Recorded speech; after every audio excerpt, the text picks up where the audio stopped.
പ്രവാസ ലോകത്തെ വാർത്തകളും വിശേഷങ്ങളും അതുപോലെ മാറി മാറി വരുന്ന നിയമങ്ങളും നേരത്തെ അറിയാൻ ഈ ചാനൽ സബ്സ്ക്രൈബ് ചെയ്യൂ. അടുത്തുള്ള ബെല്ലൈക്കൺ എനേബിൾ ചെയ്യാൻ മറക്കേണ്ട. നമസ്കാരം, ഒമാൻ വാർത്തകളിലേക്ക് സ്വാഗതം. ഇന്ന് ഫെബ്രുവരി 24. പ്രധാന വാർത്തകൾ. രാജ്യത്തേക്ക് അനധികൃതമായി പ്രവേശിച്ചവരെ അറസ്റ്റ് ചെയ്തു.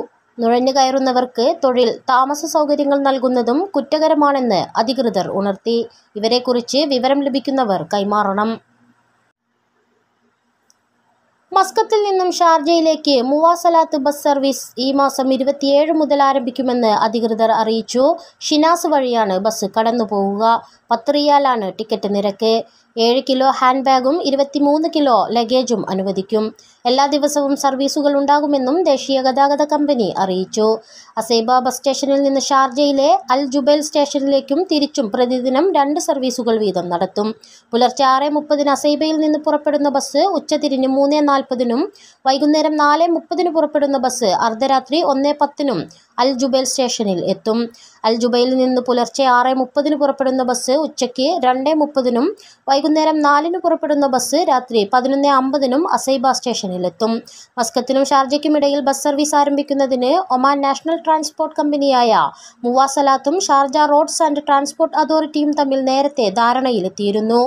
ഇരു നഗരങ്ങൾക്കുമിടയിൽ ഗതാഗത സർവീസ് നടത്താൻ ഷാർജ എക്സിക്യൂട്ടീവ് കൗൺസിലും അംഗീകാരം നൽകിയിരുന്നു.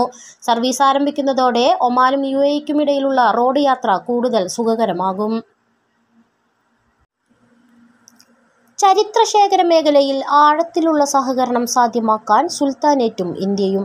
ഇതിന്റെ മുന്നോടിയായി നാഷണൽ ആർക്കൈവ്സ് ഓഫ് ഇന്ത്യ പ്രതിനിധി സംഘം സുൽത്താനേറ്റിലെ national records and archives authority സന്ദർശിച്ചു. Director general of archives Arun Singhal, deputy director Sanjay ഗാഗ്, ആർക്കൈവിസ്റ്റ് സദഫ് അക്തർ എന്നിവരടങ്ങിയ സംഘമാണ് മസ്കത്തിലെത്തിയത്. NRIA-യിലെ വിവിധ വിഭാഗങ്ങൾ പ്രതിനിധി സംഘം സന്ദർശിച്ചു. Electronic records and document management systems, microfilm department, private record department, electronic storage, conservation അടക്കമുള്ള സെക്ഷനുകളിലാണ് സന്ദർശനം നടത്തിയത്. Permanent exhibition of records, document destruction lab എന്നിവയും സന്ദർശിച്ചു.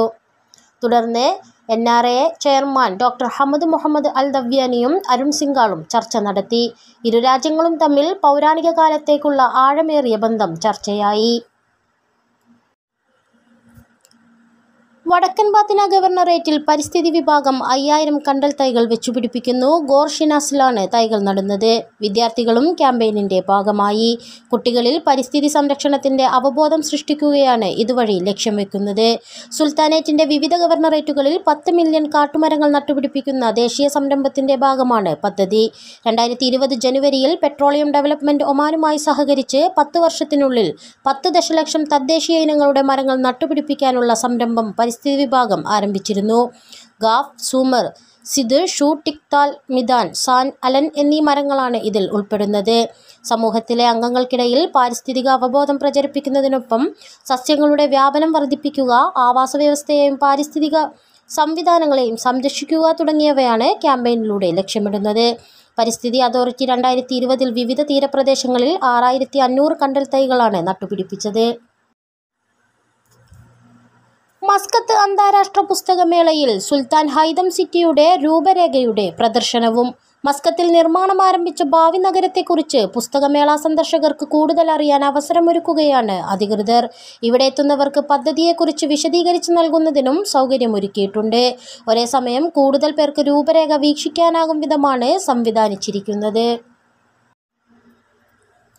കഴിഞ്ഞ 75 വർഷത്തിലേറെയായി ഇസ്രായേലിന്റെ ദിനേനയുള്ള അധിനിവേശത്തിലും അടിച്ചമർത്തലിലും അനീതിയിലും നിന്ദയിലും കഴിഞ്ഞുകൂടുകയാണ് ഫലസ്തീനികളെന്ന് സുൽത്താനേറ്റ്.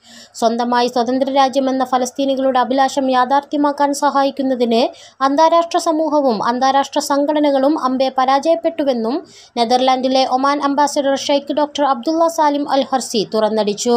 കിഴക്കൻ ജെറുസലേം അടങ്ങുന്ന ഫലസ്തീൻ ഭൂമിയിൽ ഇസ്രായേൽ നടത്തുന്ന ക്രൂരകൃത്യങ്ങളുമായി ബന്ധപ്പെട്ട് ഹേഗിലെ അന്താരാഷ്ട്ര നീതിന്യായ കോടതിയിൽ ഒമാൻ സർക്കാരിന്റെ നിലപാട് വ്യക്തമാക്കുകയായിരുന്നു അദ്ദേഹം.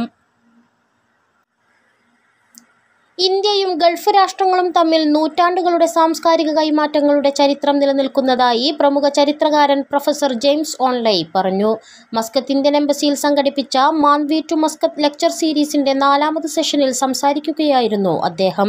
India and Arabia connections across Millennia എന്ന പ്രമേയത്തിലായിരുന്നു അദ്ദേഹത്തിന്റെ പ്രഭാഷണം. വിവിധ ചരിത്രോദാഹരണങ്ങൾ പരാമർശിച്ചുകൊണ്ടായിരുന്നു ജെയിംസ് ഓൺലൈയുടെ സംസാരം.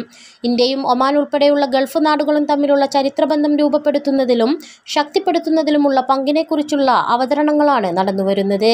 ഇരു രാഷ്ട്രങ്ങളുമിടയിൽ രൂപപ്പെട്ട സഹകരണത്തിന്റെ ചരിത്രങ്ങളും സെഷനിൽ പ്രതിപാദിച്ചു. വിവിധ മേഖലകളിൽ നിന്നുള്ളവർ സന്നിധരായിരുന്നു. കഴിഞ്ഞ 3 സെഷനുകളിലും ചരിത്രപരമായ വേറിട്ട അവതരണങ്ങൾ നടന്നിരുന്നു. Indian ambassador Amit Narang professor James ഓൺലൈ മെമന്റോ സമ്മാനിച്ചു. സർഫീത്ത് അതിർത്തി വഴി കടത്താൻ ശ്രമിച്ച ഘാട്ട് മയക്കുമരുന്ന് കസ്റ്റംസ് വിഭാഗം പിടിച്ചെടുത്തു. കാറുകൾക്കുള്ളിൽ ഒളിപ്പിച്ച നിലയിലായിരുന്നു ഘാട്ട് സൂക്ഷിച്ചിരുന്നത്. കഴിഞ്ഞ ദിവസം ട്രക്കിൽ ഒളിപ്പിച്ചു കടത്തിയ ഘാട്ട് മയക്കുമരുന്ന് സർഫീത്തിൽ വെച്ച് കസ്റ്റംസ് വിഭാഗം കണ്ടെടുത്തിരുന്നു. മറ്റൊരു സംഭവത്തിൽ വാഹനത്തിൽ മയക്കുമരുന്ന് കടത്താനുള്ള ശ്രമം റോയൽ ഒമാൻ പോലീസ് തടയുകയും 330 പാക്കറ്റ് ഘാട്ട് കണ്ടെടുക്കുകയും ചെയ്തിരുന്നു. ദോഫാർ ഗവർണറേറ്റ് പോലീസ് കമാൻഡിന് കീഴിലെ സ്പെഷ്യൽ ടാസ്ക് ഫോഴ്സാണ് പിടികൂടിയത്. വാഹനത്തിനകത്ത് ഒളിപ്പിച്ച നിലയിലാണ് ഇവ കണ്ടെടുത്തത്. പ്രതിക്കെതിരെ നിയമ നടപടി സ്വീകരിച്ചതായും പോലീസ് അറിയിച്ചു. അസർബൈജാൻ തലസ്ഥാനമായ ബാക്കുവിൽ ആരംഭിച്ച 14ാമത് ഏഷ്യൻ പാർലമെന്ററി അസംബ്ലിയിൽ ഒമാനും മജ്ലിസ് ഷൂറയാണ് സുൽത്താനേറ്റിനെ പ്രതിനിധീകരിക്കുന്നത്. ഏഷ്യയുടെ സുസ്ഥിര വികസനത്തിന് പ്രാദേശിക സഹകരണം എന്ന പ്രമേയത്തിൽ നടക്കുന്ന അസംബ്ലി ഇന്ന് അവസാനിക്കും. ഒമാൻ മജ്ലിസ് ഷൂറ ചെയർമാൻ ഖാലിദ് ഹിലാൽ അൽ മഅ്വലിയുടെ നേതൃത്വത്തിലാണ് ഒമാൻ സംഘം പാർലമെന്ററി അസംബ്ലിയിൽ പങ്കെടുക്കുന്നത്. മേഖലയുടെ വികസന മുന്നേറ്റത്തിൽ ഒമാൻ വഹിക്കുന്ന പങ്കിനെക്കുറിച്ചും രാജ്യത്തിന്റെ സംഭാവനകളും ഖാലിദ് ഹിലാൽ അൽ മഅ്വലി പങ്കുവച്ചു.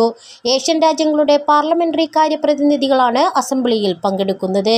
ചർച്ചകൾ ഉൾപ്പെടെ വിവിധ സെഷനുകളും 4 ദിവസങ്ങളിലായി നടക്കുന്നുണ്ട്. ജബൽ അക്തറിൽ ഒഴുക്കിൽപ്പെട്ട് കാണാതായ ആൾക്ക് വേണ്ടി തിരച്ചിൽ തുടരുന്നു. കാണാതായിട്ട് 10ാം ദിനമായ ഇന്നലെയും തിരച്ചിൽ നടന്നു. വാട്ടർ റെസ്ക്യൂ സംഘത്തിന്റെയും ഡ്രോൺ ക്യാമറകളുടെയും സേവനവും ഉപയോഗപ്പെടുത്തുന്നുണ്ട്. 2 പേരാണ് ജബൽ അക്തറിൽ കഴിഞ്ഞ ആഴ്ചയിലുണ്ടായ കനത്ത മഴയെ തുടർന്നുണ്ടായ ഒഴുക്കിൽപ്പെട്ടത്. ഇതിൽ ഒരാളുടെ മൃതദേഹം കണ്ടെത്തിയിരുന്നു. 2ാമത്തെയാൾക്കായി ദിവസത്തിലധികമായി തിരച്ചിൽ തുടരുകയാണ്. 3 ദിവസം തുടർച്ചയായി പെയ്ത മഴയിൽ 6 പേരാണ് ഒഴുക്കിൽപ്പെട്ടും മറ്റു രാജ്യത്തിന്റെ വിവിധ ഭാഗങ്ങളിലായി മരണപ്പെട്ടത്. ആലപ്പുഴ സ്വദേശിയായ യുവാവും കനത്ത മഴയിൽ വാദിയിൽ കുടുങ്ങി മരിച്ചിരുന്നു. ബർക്ക ICF RS സംയുക്തമായി റുസ്താഖ് ഹോസ്പിറ്റൽ ബ്ലഡ് ബാങ്കുമായി സഹകരിച്ച് ബർക്ക ബദർ അൽ സമ ആശുപത്രിയിൽ രക്തദാന ക്യാമ്പ് സംഘടിപ്പിച്ചു. വൈകുന്നേരം 4 മണിക്ക് ആരംഭിച്ച ക്യാമ്പ് രാത്രി 9 മണി വരെ നീണ്ടുനിന്നു. ക്യാമ്പിൽ രക്തദാനം നൽകിയവർക്ക് ബദർ അൽ സമ ആശുപത്രിയിൽ 1 വർഷത്തെ സൗജന്യ പരിശോധന അനുവദിക്കും. റെസ്റ്റോറന്റ്, കോഫി ഷോപ്പ്, കഫേ തുടങ്ങിയ സ്ഥാപനങ്ങളിൽ വ്യാപക പരിശോധന. വിവിധ ഗവർണറേറ്റുകളിലാണ് ശക്തമായ പരിശോധനകൾ നടന്നുവരുന്നത്. കഴിഞ്ഞ ദിവസം വലിയ അളവിൽ ഉപയോഗശൂന്യമായ ഭക്ഷ്യവസ്തുക്കൾ പിടിച്ചെടുത്തതായി നഗരസഭ അറിയിച്ചു. ആരോഗ്യത്തിന് ഹാനികരമാകുന്ന ഭക്ഷണമാണ് കണ്ടെത്തിയത്. വ്യത്യസ്ത ഭക്ഷ്യവിതരണ കേന്ദ്രങ്ങളിലാണ് പരിശോധന നടന്നത്. ആരോഗ്യ നിയമലംഘനങ്ങൾ പിടികൂടി. ഗുണനിലവാരമില്ലാത്ത വസ്തുക്കളും റെസ്റ്റോറന്റുകളിൽ നിന്നും പിടിച്ചെടുത്തു. ഇതോടുകൂടി ഇന്നത്തെ വാർത്തകൾ ഇവിടെ പൂർണ്ണമാവുന്നു. കൂടുതൽ ഒമാൻ വാർത്തകളും വിശേഷങ്ങളുമായി നാളെ വീണ്ടും കാണാം. നമസ്കാരം.